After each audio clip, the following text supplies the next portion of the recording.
Ini merupakan sebuah moving picture ya dari sebuah perjalanan perekonomian global.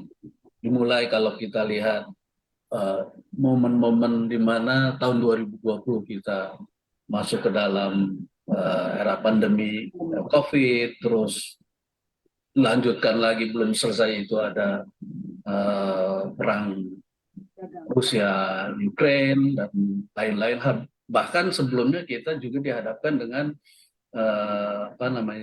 meningkatnya perseteruan antara Amerika dan China, dan ini kan memberikan sebetulnya eh, pemikiran bagi kita bagaimana solusi menghadapi kejadian-kejadian ini. Dan terakhir dengan kondisi yang dengan perang Rusia dan Ukraina belum berakhir, berbagai konsekuensi terjadi, energi semakin mahal dan lain-lain. Nah, ini diperkirakan memang oleh IMF dan beberapa lembaga dunia juga tahun 2023 ini akan menjadi sedikit suram ya.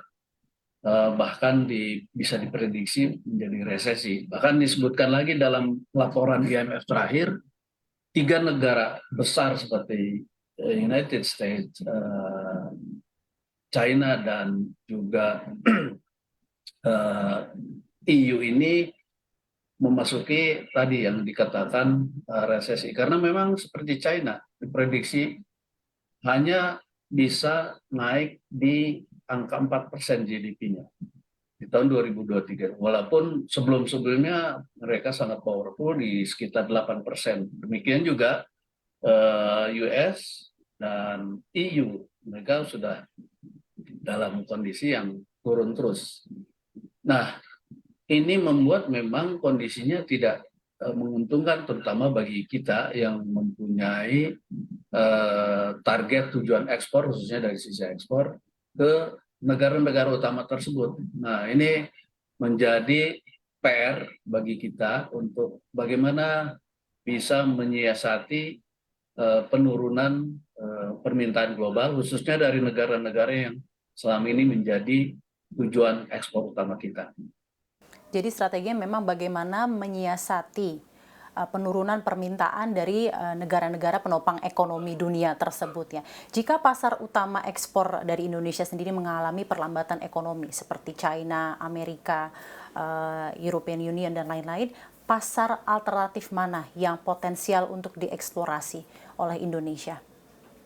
Nah, ini yang tadi saya katakan PR. Tapi ada dua hal yang menjadi PR. Kita tetap memaintain sebetulnya pasar yang selama ini kita target, yang kita sebut pasar tradisional seperti Amerika, China, Uni Eropa.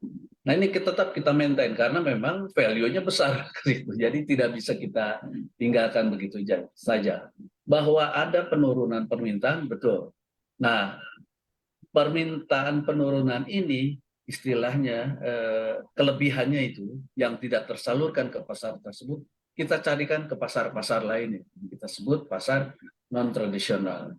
Sesuai dengan arahan pimpinan, kita akan menarget beberapa negara yang punya perspektif yang baik, karena kalau melihat prospek prediksi IMF, negara-negara tersebut, walaupun memang ada beberapa yang sudah masuk dalam pasien IMF, tapi secara pertumbuhan ekonominya masih oke gitu. Nah, ini akan kita target ke sana. Seperti masalahnya wilayah Afrika, kita bisa target Nigeria misalnya, dan juga mungkin Kenya ya.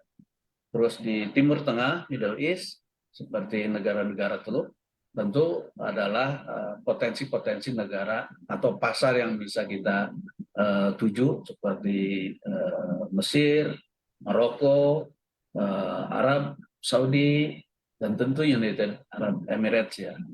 Dan juga Asia Selatan seperti India, Pakistan, Bangladesh. Nah, ini tiga negara di Asia Selatan yang punya potensi untuk kita terus kembangkan, terutama India ya, yang punya pasar besar dan demand-nya masih kuat di tahun 2023. Jadi itu Dan tadi pasar. kita tidak melupakan pasar Asia sendiri, ASEAN ya maksud saya. Jadi itu tadi ya untuk beberapa pasar non tradisional yang dapat menjadi tambahan alternatif selain pasar tradisional yang memang harus tetap di-maintain ya Pak Didi di tengah 2023 ini. Mungkin sedikit saja sebelum kita jeda, kira-kira untuk tahun 2023 ini komoditas apa yang masih menjadi jagoan dalam hal perdagangan dan ekspor dari Indonesia sendiri Pak Didi?